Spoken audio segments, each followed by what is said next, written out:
calaamadda gaduudan ayaa la siiyey kabtanka galmudug ciyaartooyga kabtanka u ah galmudug ayaa markaa qaatay calaamadda gaduudan muxyidiin cabdiraxmaan maxamuud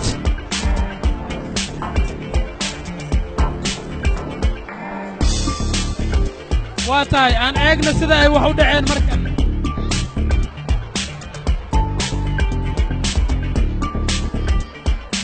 ciyaartooyga kabtanka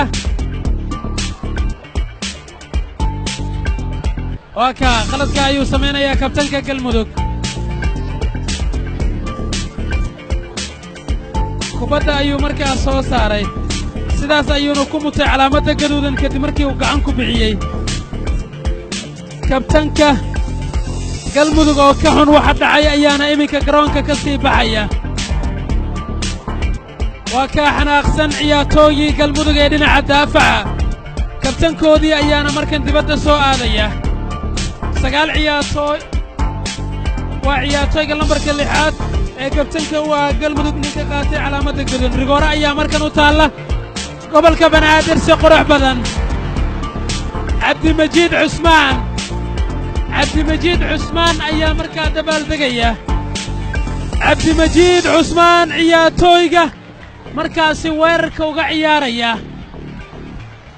gobolka banaadir ayaa markaa dabaaldegaya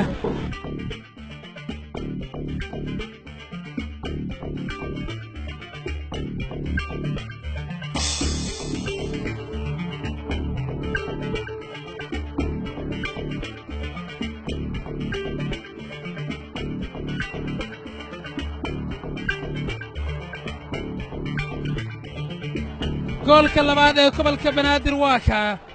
nuur iraad cabdullaahi ayaa meel wanaagsan u dhigay cabdimajiid cusmaan ibraahim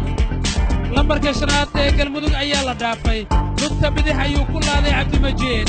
kubadduna qaybta sare ee goolka ayay ka dhalatay sidaas ayayna ciyaartu ku noqotay 2 gool iyo waxba in gobolka banaadir hoggaanka ciyaartu ay ku haystaan